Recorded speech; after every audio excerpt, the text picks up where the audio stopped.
Snickerdoodle Inception.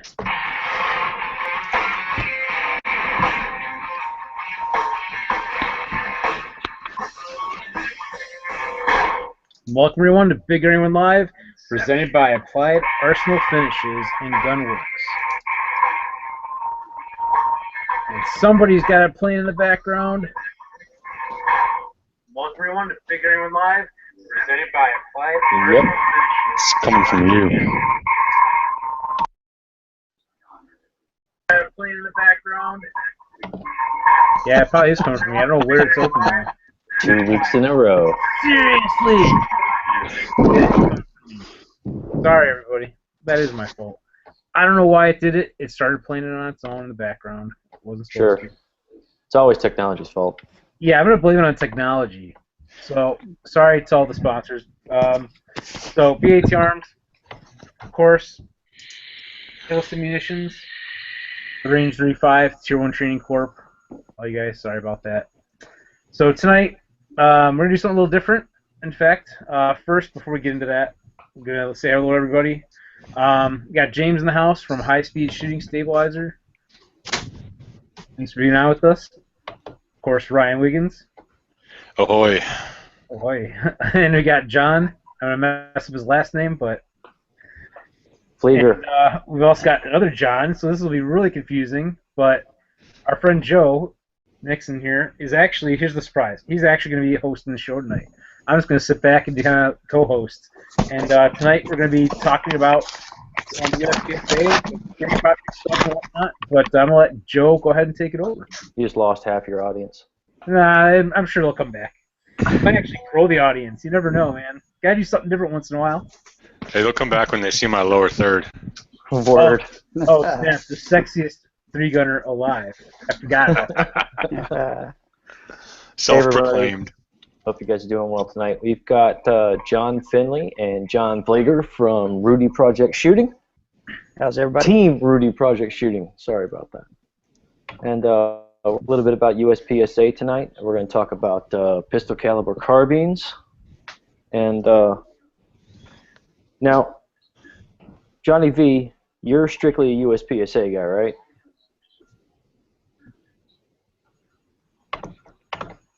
Uh-oh. We didn't lose him, did we? No. We muted him? I He's see his talking. mouth We moving. just can't hear him. Hear me now? I just turned it Oh, on. yeah. Yes. Because I see his volume was down. Can you hear me now? Yep. Welcome I back. gotta start all over again. Okay, there we go. Love this show. So we're good now. Yeah, we're good. Okay, I shoot steel occasionally. There's some outlaw falling steel matches I shoot. I love pro-am style stuff.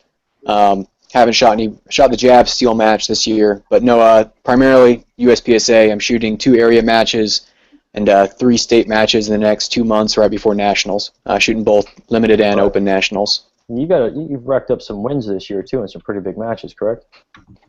Yes, took first overall in open at the Cowtown Classic, first in my class at Area 6, South Carolina, first overall open at the Jab Steel match, and second master at Area 3 this last weekend. I know I'm forgetting some, but I like shooting, made master and open just recently, and trying to push it hard. Top 16 in nationals is my goal this year. Nice. So just to clarify, most of that was pre-beard, right? Correct. I got out of the Army June 19th was the official last day, 10 years. And the beard is my inner Grandmaster trying to come out. Nice. Now, John Finley, Yes, you're mainly a steel guy, right? that's correct. I only shoot steel matches, knockdown steel matches. Basically, anything where you're in a position where you stand still. I do it based on some health reasons and those sorts of deals. But yeah, I stick to primarily steel, knockdown steel, and any kind of static steel type matches. Let's talk about the guns you guys use. Mine are pretty simple. I typically use a for limited. I run an STI Edge with a low spring rate, and I reload all my own ammunition. And you do that simply because all you're looking to do is ding the steel. you're really not looking to blow it over. Knockdown matches, even those are set up so that you don't have to have real high power factors or anything like that. You can normally knock them down with minor power factor ammunition. Right. So, you know, I just have an 8-pound recoil spring in my edge and a 7-pound recoil spring in the STI Steelmaster that I was using for open. Right. So simple guns, nothing too over the top. Do you shoot the 22s in the steel match, or you just stick strictly with the limited open?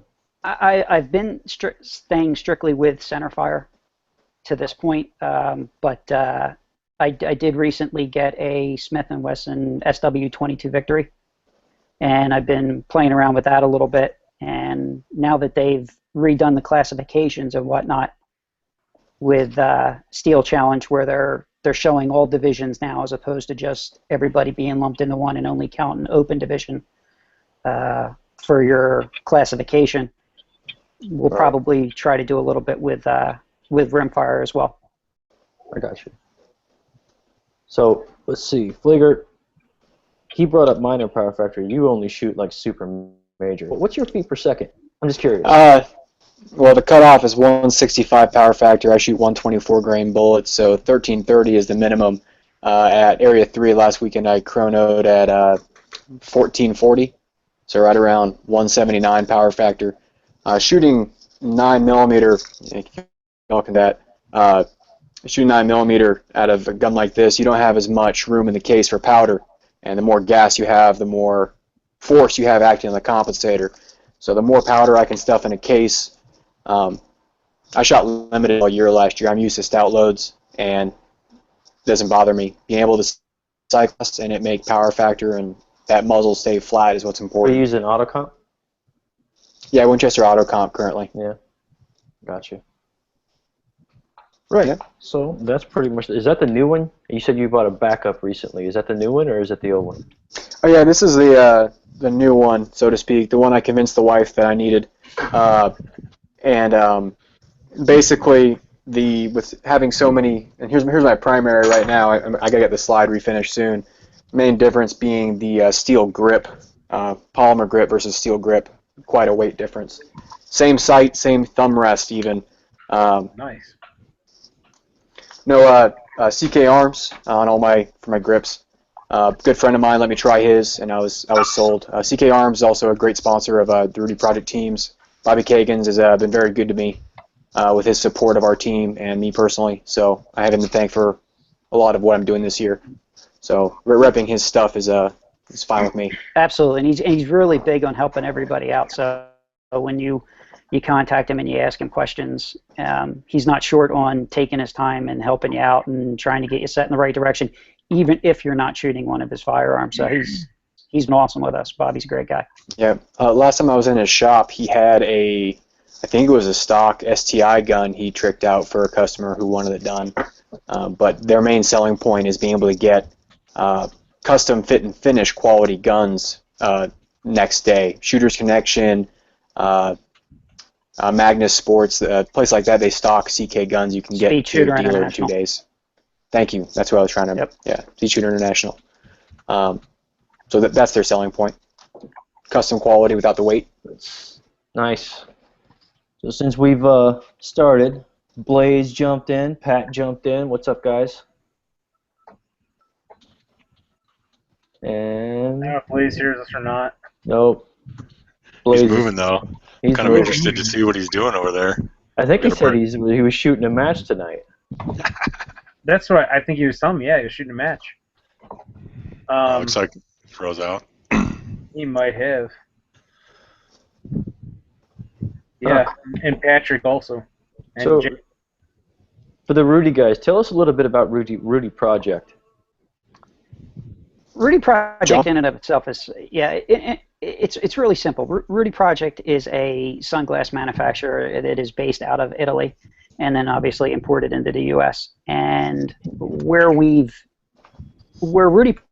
Project really started was with cycling, and then it moved into the sports that basically lend themselves to cycling, which is triathlons and runners and those sorts of things. And that technology was then taken and moved over into the shooting fields. And what makes it so great is the fact that all of the Rudy Project glasses that are out there are super, super lightweight, and they're super, super adjustable. So you can get a pair of glasses from Rudy Project, and you can get them to fit basically anybody, any face style, any face size, and you can get them in different sizes, small, medium, large faces, and that sort of thing. And what's really great also about them is we have these Impact X lenses that are made out of the same polycarbonate materials that they use in, you know, the Apache helicopters. It's that same style of material. So they're super, super strong. And you don't have to worry about splashback or anything like that getting through and getting to your eyes and messing up your vision. A lot of people go out and they spend a ton of money on their gear. And some of the stuff that they really neglect when they think about spending money on their gear is their eye protection and their ear protection. Mm-hmm. And so, you know, Rudy Project does a great job focusing on those things. And even though a lot of our glasses are not listed as ANSI rated, we do have ANSI rated glasses. If you just look for the particular sets that are shooting kits, you'll notice like this pair of Magsters right here, where they're basically blacked out. They're going to be your ANSI rated style ones. So, and if I may interject real quick, John. Sure. I saw that being brought up on a forum recently about the ANSI rating. Someone was like, "No, I need something that's Z87 rated." When you are a sunglass manufacturer that wants to offer so many styles, I mean, you know, smoke, laser, red, clear, all these lenses, you have to pay a fee when you submit them to get ANSI rated. So if you have 500 different lenses, you need to pay a fee every time you get them submitted, and you're not changing anything. It doesn't matter to them. They still have to pay a fee to get them tested.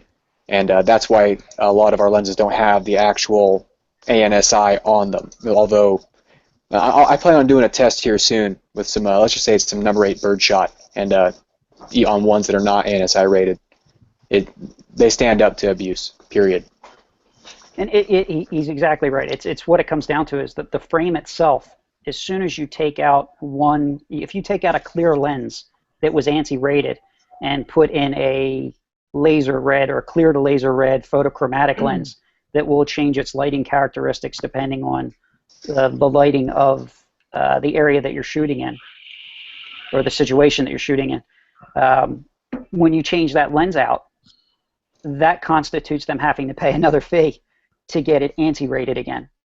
Same materials, same exact frame, but an additional charge. So there's only a few of them that actually have the quote ANSI rating, but they all reach that same. All the Impact X and Impact X2 lenses, all have that same level of protection. So these guys are obviously Rudy Project has a Facebook page, and I know this because they send out discount codes. For those of you who are thinking about getting into it, Rudy Project on the U.S. base sends out discount codes via themselves or via their team members, such as the two Johns here, plus Kevin Gentry, a bunch of other people. Now, you're thinking discount code, yeah, blah, blah, blah. But you take that discount code, you go look at something, and this is what surprised me the first time I seen it was I wanted a pair of glasses. They were $220. I got a discount code from Wayne Ackett. And I went on the Rudy site. I was going to go buy my set, and they had already discounted it by 50%. And then I got the additional 25% that Wayne got me. So, I mean, I wound up paying like $50 for this entire kit. It had the Radon, I think it was the Radans. Radons. Yeah, the Radons. I got that frame, and then they sent me 3 different types of lenses with it as well. I mean, it's a full-on kit. Extra nose and ear socks. It was great. Good stuff. Yeah, I mean, if you go online and you use our discount codes, and you look at our top-of-the-line shooting kits, which gives you multiple sets of lenses so that you can adjust whatever colors you particularly prefer. And you put in, you just use our BitLink, your personal pages that we put out ourselves. When you go over there, and that kit's $400. And when you think about $400, everybody thinks the same thing. They think, well, that $400 could be used in these parts for this gun, or it could get me that closer to that gun. But you're protecting your eyes. That $400 kit with our code brings it down to $300. Or $250 depending. Yeah, or $250 depending. And if you buy singular kits that aren't necessarily what we call shooter kits with all the different lenses in it, if you say, hey, look, this is the particular lens that I want, and I'm okay with having that lens, you can get them down. We've had them down as low as $100. So speaking of the lenses and everything, have you experienced any fogging issues? And if so, what do you use to remedy it? I've never experienced fogging issues. And a lot of our glasses actually have venting cut into them specifically to prevent that. And again, that goes back to the side of triathletes and the cyclists, because those guys can't take their glasses on and off when they're doing 40 mile an hour on a bike. So there's a lot of anti-fog technology and things like that go into it. I've never run into a situation in any kind of temperature where I've ever had fogging. How about you, John? I use just alcohol wipes on my lenses, period. I shot in Nebraska last weekend. It had rained the night before, and no fogging. It was supposed to rain all day, no fogging. I forget I'm wearing them. They're zero maintenance. And to go along with what John was saying, the warranty, you can't beat it. I mean, for a small handling fee, you can get them. I have a pair right here that my puppy decided he didn't want me to have anymore. For a small fee, I think it's like between 10 and 15 bucks. I can send that in and get them replaced, period. We were talking about some competitors earlier and how that's not always possible. And, finding a company that will back up their product, not just that, but support the sport that we love so much. They sponsor so many matches a year. People talk about supporting the people who support what we do, and then they forget who supports the sport, makes those matches possible. I'm going to shoot 18 major matches this year, and you better believe that Rudy Project has sponsored a good number of those. The companies that help us do what we do, we can't forget them or they're going to forget about us. Gotcha. Good stuff. Hey, how do they handle like with basic use scratches? Because I've had pretty much every glasses on the world, but I'm always scratching something up. Covered. I mean, the idea behind our warranties are our lenses won't scratch. So if you scratch your lenses, they want to know how you scratched your lenses. So when you send them back in and do the replacement, the $15 or $20 it costs to do the warranty fee on them and send them back into them and get those lenses replaced, they'll send you an identical set of those lenses back again. And they'll use those lenses basically as R&D to try to make sure that doesn't happen again. And you're going to end up with, instead of having to pay $80 or $90 for a set of replacement lenses, you're paying a $20 handling fee. How does the prescriptions work with those? I mean, I know like from the 3-gun world, parallax with scopes and stuff, outside of talking about prescription-wise, there's a couple of different ways that you can go. Prescription-wise, you can go with clip-ins that will go into multiple different pairs of glasses that accept the clip-in structure, so that you're able to change out your regular lenses to whatever colors you want without actually changing your prescription lenses. They also make prescription lenses. That's the more expensive option. But what you'll need is every different color that you'll have, you'll need a prescription pair for. So a lot of times we'll gauge people and see how it is that they're shooting, and we'll walk them towards the clip-in styles, because that way you can take them out of one pair of glasses that you may use for shooting and put them in another pair of Rudies that you use when you're driving.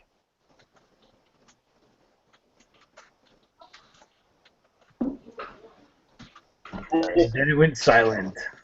Right? Yeah, dead air is the best air. You guys ever notice that when it's really hot outside and you're sweating profusely, that your pores will actually shoot out little water droplets onto the inside of your lenses? Or is that just my problem. If you're a freak of nature, you might have that problem. Maybe that might be coming off your beard. That's your awesomeness is trying to get out. All right. Let's get to the meat of what I really wanted to talk about tonight. Let's talk about. The meat and For those potatoes. who don't know, good friend Mike Foley was elected as the USPSA president last year. And this year, I like to refer to him as the Potuspa, I don't even want to try to spell that. president of the United States Practical Shooting Association. Like I was saying, Mike's big deal was that he was going to make some changes to the sport itself to make things more competitive, make things more fun, draw more new members in. And one of the great ideas that he started really backing last year was carry optics, which is what it is right now. But what's really taking off, and a lot of people are jumping into it, is pistol caliber carbine. So let's open that up for discussion. Wow, that's a I've loaded seen a lot of clubs that actually are not allowing that. Really? I think that they're scared that Go ahead. You're Well, breaking boy, up your you're beard. in Jersey, right? there's like there's two clubs like local to me that will not even entertain it. I guess because there's just not enough people that are used to, you know, having rifles and ROs that are used to handling people with rifles. It's just, I guess that must be the deterrence. And to add on to that, I think there's a couple of main reasons why a club would deny it. Number one, if the club has some weird rule like no rifles in the pistol bay. I've seen that before. And that is, you know, the club. They're saying no rifles. Even though it's a pistol caliber, you have certain clubs that are set up a way where they say pistol caliber doesn't matter. It's a rifle, it's a rifle, it's a rifle. And the other thing is, I don't want to say this in a confrontational way, but stubbornness. Someone who has control over something doesn't want something to change. They don't want to learn. I'm not saying this is how everyone is, but if someone doesn't want to learn the new ways for handling PCC shooters, they don't have to. Hey, we'll just ban PCC. I think it's kind of a you don't knock it until you try it kind of thing. I mean, you have to denying somebody else the chance to try out PCC or at their, you know, they're only competing against other PCC shooters. What is the real concern? Well, some real life concern someone might have. Muzzling, you know, covering something you don't want to with your muzzle. Objectively, I think it's harder to do so with a rifle than a pistol, but if you're not used to handling a rifle in around barricades, fences, you know, tight positions like that, you might run into some problems. And I think that is one of their primary concerns. That and, you know, where do they start? They can't start in the holster, so having to make adjustments. It's a lot easier to just keep doing it the same way they've been doing it. Yeah, but you What do know you think about what? muzzle velocity? What do you What's think that? about muzzle velocity? What do you think about muzzle velocity as far as like a popper being set up at 10 yards from a pistol, whereas an 18-inch barrel PCC could have, you know, a few hundred feet per second more and ricochet? I have an answer for you. I shoot open division USPSA. My bullets are going about 14, 30 feet per second, jacketed hollow point.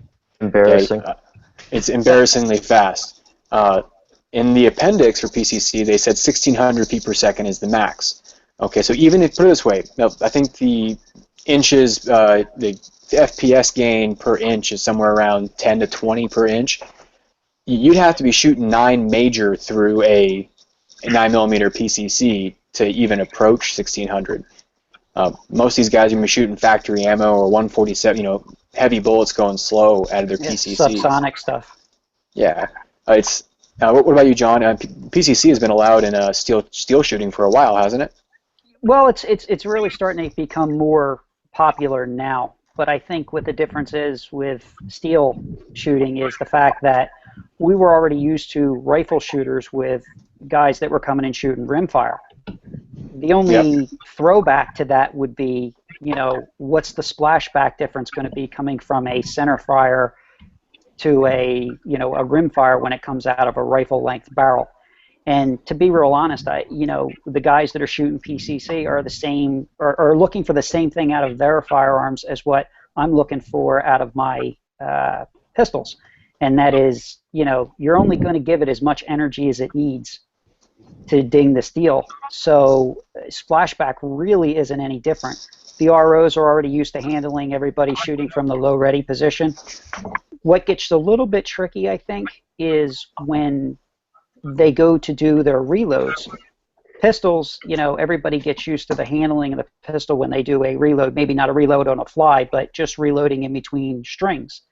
And with rifles, you have to watch sometimes because the tendency will be to raise the muzzle up, which could possibly aim that rifle over top of a berm. Which we saw at Southeastern Pro-Am a lot. Yeah, so it's something that the RO has to pay attention to, but it's not something that, with enough instruction and enough training, and the RO saying to the person when they come up, hey, make sure you keep the muzzle below the level of the berm.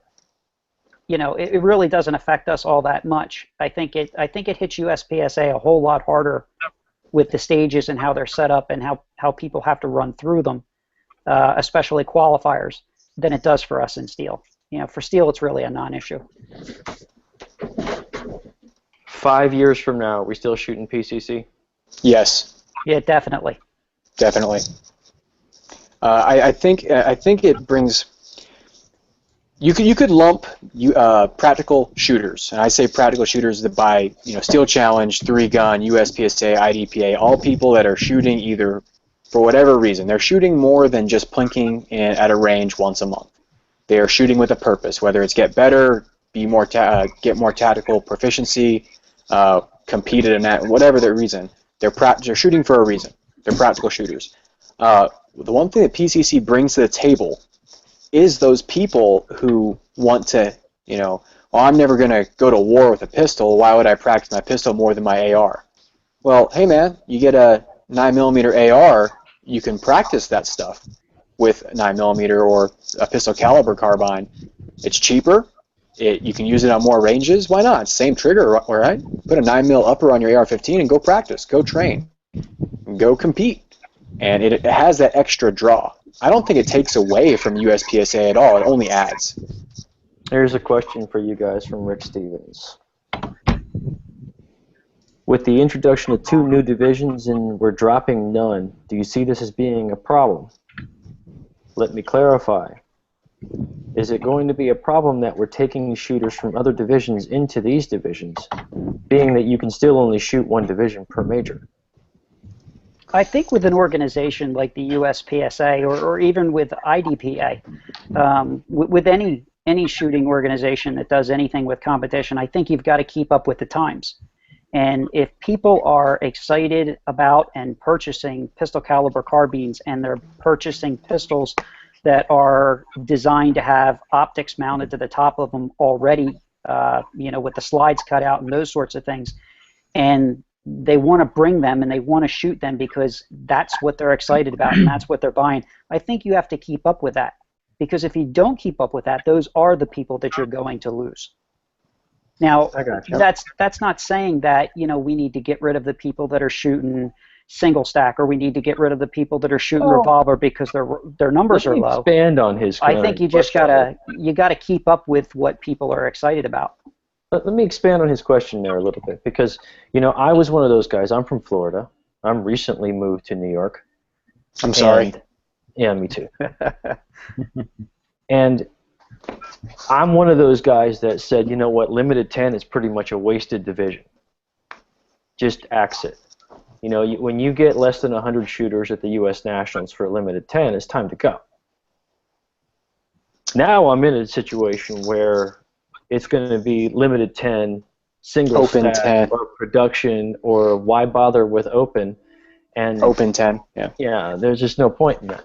So now I'm in a situation where limited 10 is going to benefit me because I love shooting 2011s. That's just what I do. So at what point in time does USPSA and or Mike Foley put this to, because I've heard some rumblings on Enos and some other sites as well saying, when does the madness stop? How many divisions are we going to add in the next year, 2, 3, 4 years?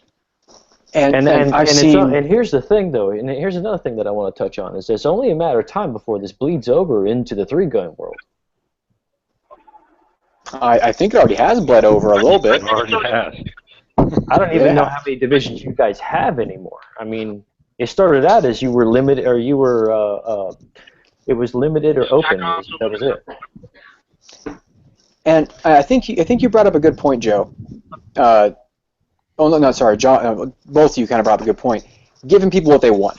So I promise you that open is probably not a very popular division in Hawaii. Production, L10, single stack revolver, those are probably the divisions in Hawaii because everyone is capped at 10 rounds. California soon, 10 rounds. And New York, places like that. So going there and saying that L10 is dead is not really true. But at the same time, how many of those people where it's so popular where they're at are leaving to go shoot somewhere else? They're not, because one, a lot of people don't travel. You're not going to travel from California to L10 Nationals in Florida, but it's more has to do with the people that are stuck there shooting L10. They shoot it because they're there, not because necessarily they love it, but because they're there. So I don't think we're going to benefit anything from killing that division. So you live in Hawaii, now you're stuck with single stack, production, or revolver. Killing a division doesn't benefit USPSA. I don't think. I don't think there's any gain out of that. You start talking about cannibalizing divisions. What are you losing? Okay, you have some less competition. Area 3, Max Michel shot carry optics. I placed 8th in open. I guarantee you it would have been 9th in open if Max Michel had shown up. Okay, I gained something by him shooting another division. I don't care. I'm still going to compete against him at Open Nationals. I'm still going to compete against the best in the U.S. at these big matches.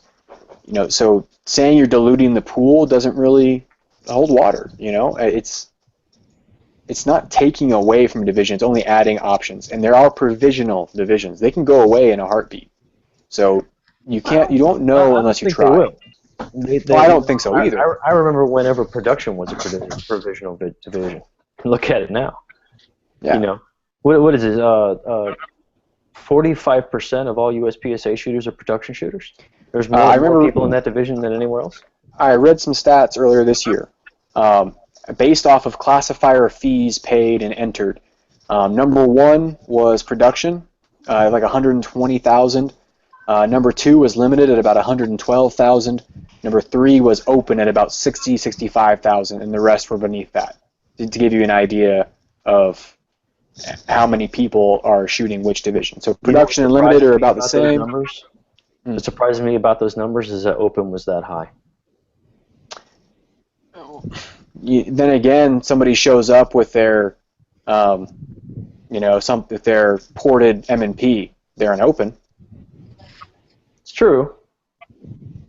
Until the bug really bites them and they think that they figure out they really like this. Next thing you know, it's a $3,500 gun, $100 mags. Yeah, but that's a way of everybody to get started too, because a lot of people do go into open with M&Ps and Glocks that are completely converted to try to shoot open. I mean, I used to shoot but it Harbor gives Custom. them My an first open introduction. gun was a Glock. You can say the same thing about L10 though. I started shooting L10 when I started because I had 45. I bought some 10-round mags and I played an L10 for a year. I mean, it was an L10. Hey, I have a SIG 45 double action, single action, or only. I don't have enough capacity to really be competitive and limited, and I can't shoot production. Open, I'm competing against 30-round magazines, race guns. What am I going to shoot? L10. Definitely a fair point. See, You guys got any other making me all feel bad. I got my little M&P. I got 2 things. With the PCC and the 3-gun, this year 3-Gun Nation introduced the PCC divisions into 3-Gun Nation, and it's blowing up pretty good. There's at least twice the amount of required people in the matches to shoot. that's pretty cool. People are still buying guns. Another thing, ever since when did they announce USPSA was going to be doing PCC? It was the past like 2 months. I want to say it was over the spring, wasn't it? Okay, well, sounds about right. Yeah, it sounds in right. the past, I want to say 2 or 3 months, I've probably had 6 or 7 of my shooters from my club build PCCs. So there's definitely a market for it on the business side of things. And I think, if you said, are we going to be shooting PCC in 5 years? I really think that's possible. I mean, I don't shoot a lot of USPSA matches. I'm not really a pistol guy. I like shooting 3-gun. But I'm going to build a PCC just to shoot USPSA now because it looks fun. So And I just Ryan, wanted to throw don't that you out think there. it's funny when this all started down in Florida with PCC, this into 3-gun, they brought Treasure of Defense on board, and Yep. they sponsored the match. And I don't know USPSA that well, but I'm not sure how big sponsorship is with USPSA. But maybe if they brought like a Treasure of Defense or a JP or somebody on for the pistol caliber carbine, that might get more people to accept the division and actually want it to be more of a takeoff rather than making excuses of why star positions aren't safe or all the excuses we're seeing. Totally. I don't know that. I don't have a lot of experience with USPSA, man, but I want to say that I don't think USPSA is the same with sponsorships as 3-Gun Nation. We see a lot of manufacturers and sponsors in 3-Gun Nation for like the whole season, every match across the country. Where it seems like the USPSA matches, the very little ones that I've attended, every match has a different group of sponsors. Right. And I have a theory on that, Ryan. Think about 3-gun. What is 3-gun? 3-gun is rifle, pistol, Awesome. shotgun. Well, no, I agree. It's also expensive. It says the open shooter. Right. But what I'm saying is, if you're a vendor of anything shooting related, chances are it's for a shotgun, a pistol, or a rifle. You can sponsor 3-gun. Meanwhile, USPSA up until recently has been pistol, pistol, pistol, and some more pistol.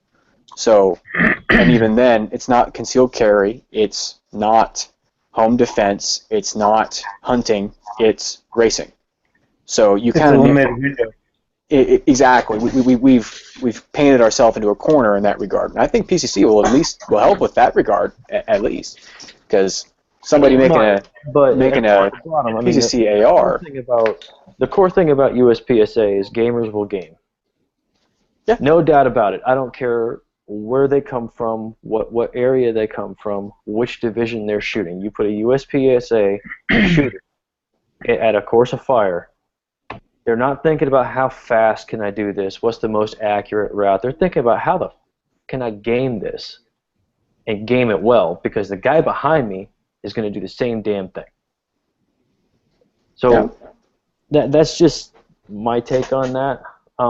But isn't I see your point on sports. Well, yeah, it should be though. That's why IDP. It is a game. It is a game. They're all games. Something I wanted to mention too about the as Blaze mentioned about Trust and Defense. One of the things that they brought to the table with these matches are a couple of full auto carbines too, and that also adds the excitement factor of that, because hey, it's like you get the chance to shoot that, and it kind of gets you thinking, hey man, this is kind of cool, and it kind of helps like you were saying. That they have a sponsor for it to kind of bring all that excitement. And it's not just somebody who wants to try to shoot that class coming out trying to do that. It's I got something else behind it. Not sure I'm putting in very good words tonight, but no wonder I'm hosting. Exactly. That's exactly what I did. I'm like, you know what? Just let Joe do this. He does a better job at it. I don't know about all that. I don't know about that. But I mean, like we have a couple of guys on our team, Freedom Gunworks, and they're building.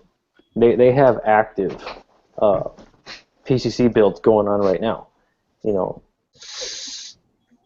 I can see this exploding into something huge. If you look at I read something.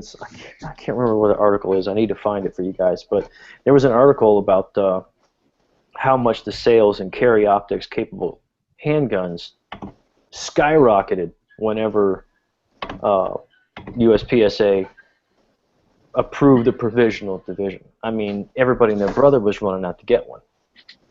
And it's funny because half the people who went out and got one don't even shoot the damn division. Yeah, but you know what though? Above and beyond that side of the house, as soon as everybody that wanted their red dot slides on their pistols, you had to pay so much money to get the slide, you had to pay so much money to get it assembled, and it got super expensive. MMP came out with their core. A bunch of other companies started following suit. So now the average guy can get one of these cut slides, and he's thinking, oh, I'll carry this, I have a red dot, and that kind of drove a part of the market, and then it started spilling out, hey, all these companies are coming out with these pistols, we need to start incorporating that. So I think it was a two-pronged attack there on why it became so popular. Well, I think another thing you can look at is that with carry optics, if you take the word carry out of that, if you went back to the original context of what they were talking about when they were calling it production optics, and you looked at the competition side of it that way of production optics, basically that's an inexpensive way to be an open shooter. It's kind of an opening to somebody who can't afford to spend $4,000, $5,000 for a full open gun. They can shoot one of these carry optics guns, and it's sort of a gateway to them to do it on a less expensive thing, especially if they're only shooting local matches, if they're not going out and they're not shooting the level 2s and they're not shooting the majors. Speaking of which... Let's call speed, right? Carry optics, and I'm not a USPSA shooter, but carry optics... And we lost him. Oh, that's painful. I bet he had a really good point, too. He probably did. He's like garbled up. Can you guys There hear it me? is. Yeah. You're breaking up. Sorry. Sorry. I'm driving home. Yeah, I think that or carry optics is a poor man's open division. Yeah. And I've heard it called Welfare Open.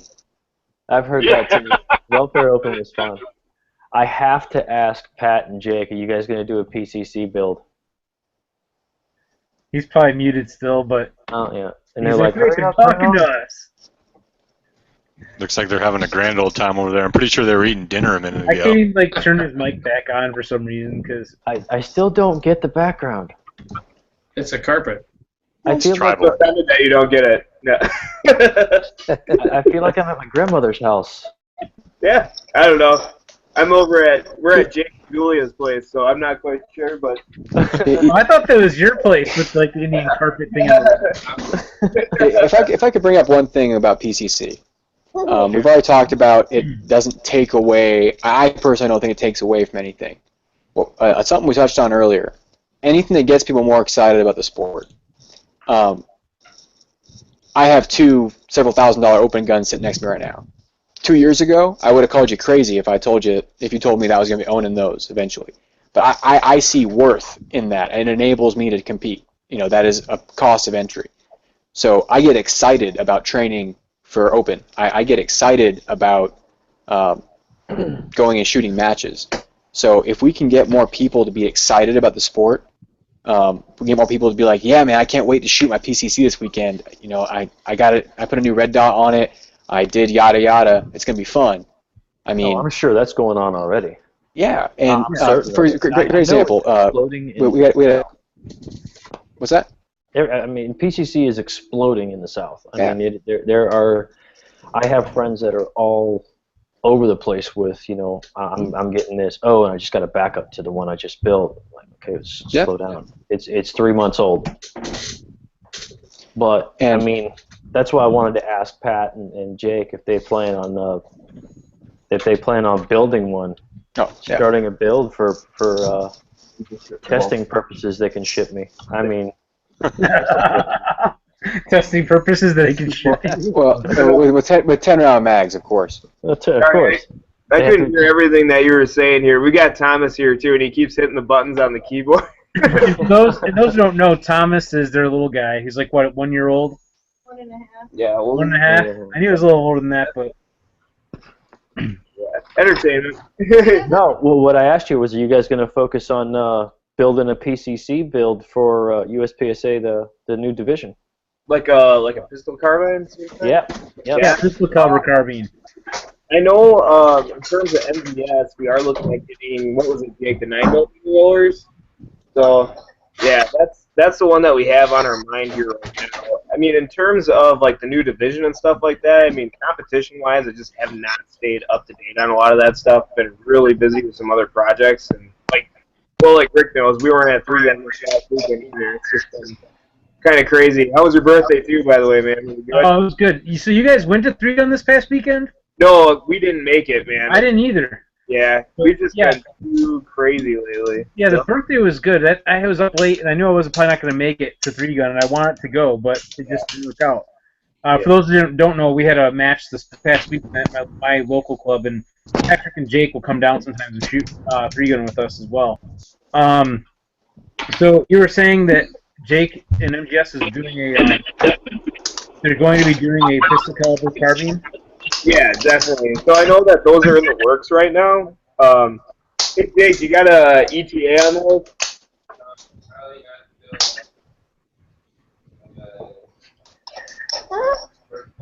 Thomas knows. There he is. First quarter of 2017? Yeah, so like Q1 2017 is likely for that. Just really depends on what's the most popular at the shops and what's selling too. A lot of that comes down to, do we invest in MGS 15s right now so everybody's, hot on the election stuff, or do we, try to put that money into some other odds and ends? Right. By the way, too, sell the metal.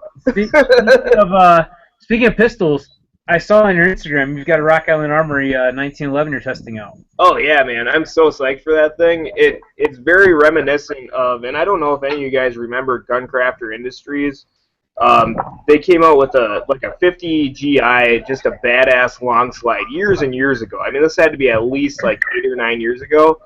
And I saw that thing when I was looking through the selection catalog through Rock Island Armory, and I was like, damn, that thing looks just like, like that 1911 that I fell in love with. And the one that I have is chambered at 45 ACP, and yeah, I'm just a big fan of that round in general, so I cannot wait to hit the range with that thing and just do some testing and have some fun with it. And that's a single stack too, correct?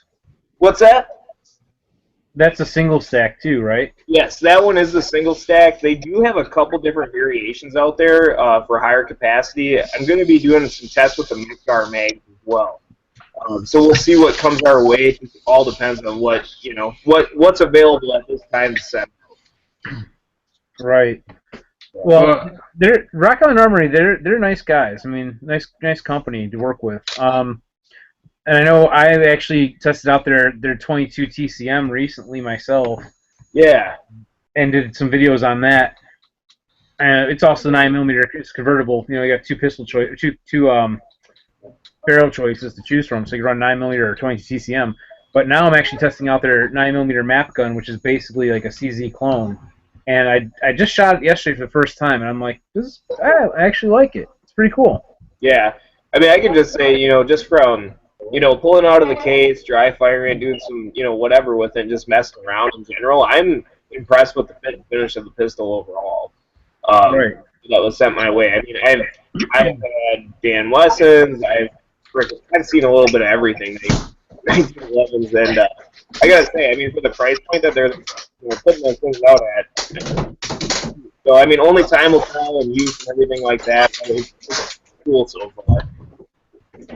Right on. So Jake, how are you doing? Good. Good. Did you see the videos that I posted of just out of curiosity of the Wisconsin rifle build? Yeah. I did. Okay, cool. He's rolling his eyes. But yeah, there's the one that I did when I stopped up by you that I posted not too long ago, and then the one with the rifle too. Yeah, nice.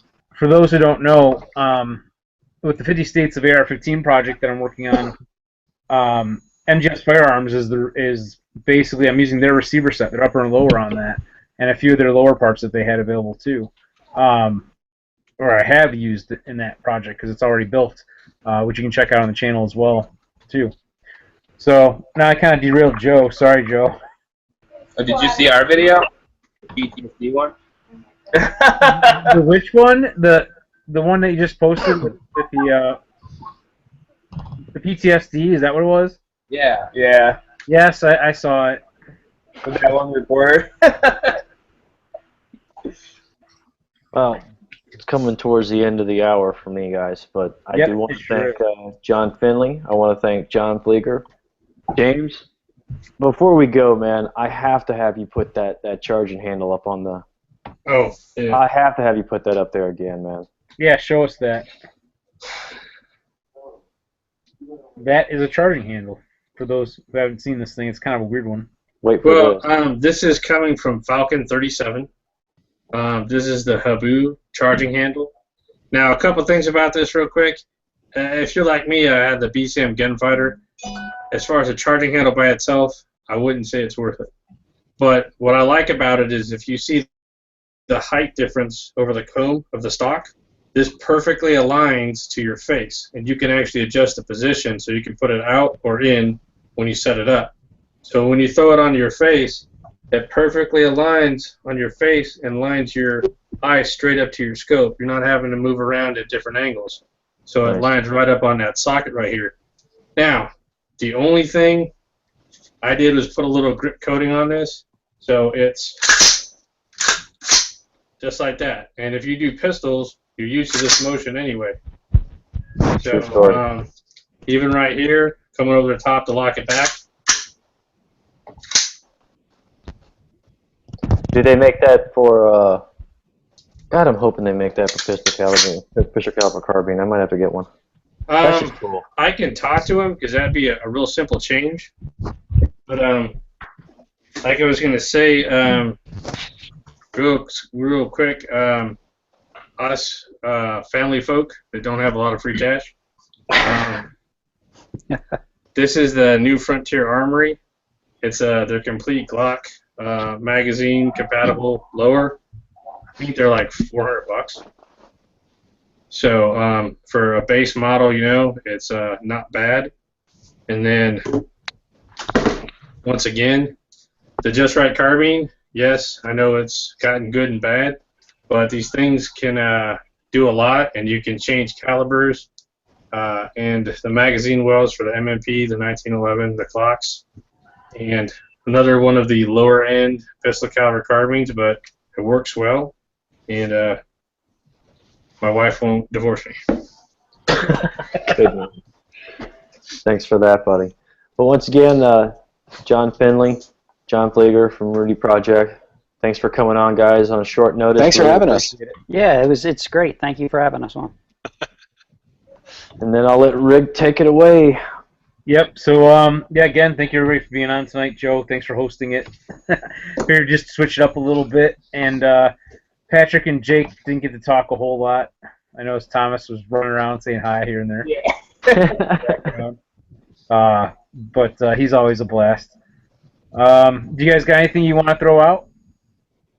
I mean, nothing too crazy, I guess. Just, you know, happy to be part of the, you know, with MGS and everything. Happy to be part of the actual project that you're doing with the States AR, and then I guess a lot of the other stuff that we're doing too lately. It's just a lot of investment in infrastructure and so on for building a lot more quality content coming up here soon. So we're getting to the point where we're smoothing out some different things at some of our locations here and getting things all lined up to really, you know, kick it up another notch and do some real high production value for, you know, not only the, you know, I guess the hardware of it when it comes to the guns with MGS, but also the media end of things when it comes to what we're doing here. So could be some fun stuff coming up.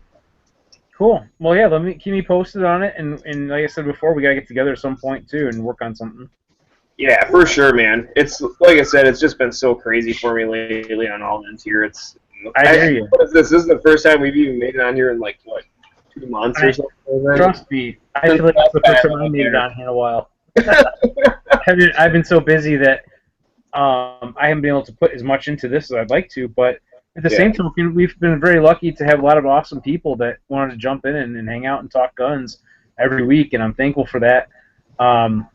Because without you guys hanging out talking, we wouldn't really have much of a show to do every week, and it still is a lot of fun, and I enjoy it, and hope you guys out there watching like it too. So, also Ryan, thank you for jumping in with us and hanging out. Yeah, man. Thanks for having me. I just had a great idea, real quick, though. Yeah, throw it out. Completely irrelevant, but we should have a party at SHOT and invite everyone that's been on the show. That'd be a lot of fun. That's gonna be a lot of work to figure out who else has been on the show and track them down. Well, all we have to do is go through your dang YouTube channel, bro. I know. I know. We could do it. I'll do it. You want to do it? Find everybody, and we'll do a BigGunner81 party. I'll organize it. We'll get an Airbnb for one night, and we'll trash the place. As long as I'll let you register the Airbnb. So. I'm just kidding. Thanks for having me on. Yeah, no, thanks for having me. By the way, the headset's cool. I like it. Thanks, bro. It's all professional, right? Yes, they're all professional and shit. And it doesn't You look like a trucker. We should call in and complain. And, hey, and by the way, thank you again, James, for hanging out with us. And for those that don't know, high-speed shooting stabilizers, that's your thing, what you make. We've got a couple samples, and I will show off. I've taken some pictures on the Instagram. I know Ryan's got one, too, and so forth. And it's a cool little device. I like it. I've showed it to a bunch of people that, locally and stuff here and there. One thing I do have a quick question on that was on my mind before we wrap everything up that I didn't mention earlier because Joe host. This is something from last week. I don't think I asked this question to kind of pull the members here on here, but when it comes to testing out oils, right, and gun cleaning stuff, right, how would you test that? Like, people always say, well, oh yeah, this thing works great, it cleans up really well. I can understand taking a solvent and cleaning it, wiping it off, and seeing how well it works. Sure. But what would you do to test a lubricant? And that's a funny question to ask. I burn mine. Yeah, I was gonna say that's what we did, and that's what I did with my lube sponsor. I burn mine. I would I cook with it. I cook with it, see if it makes a good omelet. First and foremost. Frog lube omelets. Yeah, no, that's fine, right? I'm leaning towards fire clean, actually. Yeah, I hear that works. Yeah. My theory, the Rudy Project team is sponsored by Weapon Shield, so obviously we're a little biased. I keep a bottle of it next to my workstation here. I mean, it works. It's made by a guy known in the industry. The only time in my life that I have ever had lube be a deciding factor be a decision point in my life was when I was in Alaska. When it gets below 0, you care about your lube. The rest of it, if it works, it works. Is it too gummy for you? Is it causing malfunction? Is it too light and getting everywhere? Find one that works for you and stick with it. Personally, anything that requires me to detail strip my gun, strip it of grease, and then reapply their lube and their lube only, I'm going to stay away from it. Okay. Here's my 2 cents. I burn mine and I freeze mine. No bullshit. How do you I burn it and see... At the same time? Not at the same time. Oh. That'd be awesome, though. But no, I burn it and I see if it gums up or, if it turns to powder or whatever it does, and I freeze it to see if it maintains its original viscosity or if it thickens up or something like that, just to go to the extremes with it. But I as well am sponsored by Weapon Shield, but I'm biased. But anything that's good for the 75th Ranger Battalion is good enough for me. Okay. I use the grunt method, and the fact that I've got 2 kids under 2. I use it, I clean the gun, and if I don't get to clean that gun that day or the next day, and it's easy to come off, if the carbon's coming off, the gun's still functioning, then to me that's kind of the premise behind having a good all-purpose cleaning and lube, because you can't every day in every situation strip it down. It's got to be able to still function and still work under extreme conditions. So that's kind of like my mentality. I like the idea of freezing it and burning it, though. That's a nice idea. Because I'm looking at options for if I want to test something for my channel. Because I've tried a couple of different products out, and I've filmed it. Okay, here, this is how it cleans off the bolt or whatever, and then this is what it kind of feels like. But I'm trying to get some ideas on how to do a really good test for this. some people will say, "Oh, run a bunch of rounds through your gun and see if the stuff wipes off afterwards," and that kind of thing. But realistically, that can be very expensive. So I was looking for some ideas, and thank you, Joe, for the idea about burning it and freezing it. That's a good point. I like it. You can always do the Family Guy method. You're also talking to a guy that maybe cleaned his 2011s, what, twice a year at the max? Really? Dead serious. Dead serious. I get through Florida Open, Area 6, Pro-Am, and then I clean, and then I take that through the rest of the year. One word, Joe. One word. Unnecessary. One word. Freaking worked. And it's lazy. And it worked anyways. That's like 5 words or something, but... Yeah. Too many words. All right. Well, I was going to tell you, Rich, you should do the Family Guy method. All right? What is that? Peter. The greased up homeless guy. Or the greased up deaf guy. You take Weapon Shield, Kuda Lube, Lucas, whatever, and you get a volunteer deaf guy. You coat him in oil and see who can catch him. If you can catch him, it's not good enough. Wow. All right. Well, on that note, let's go ahead and wrap things up. Thanks for watching, everybody. Hope you enjoyed our show. Came off at a rough start, but anyway, until next time, go out and have some fun shooting. No promises.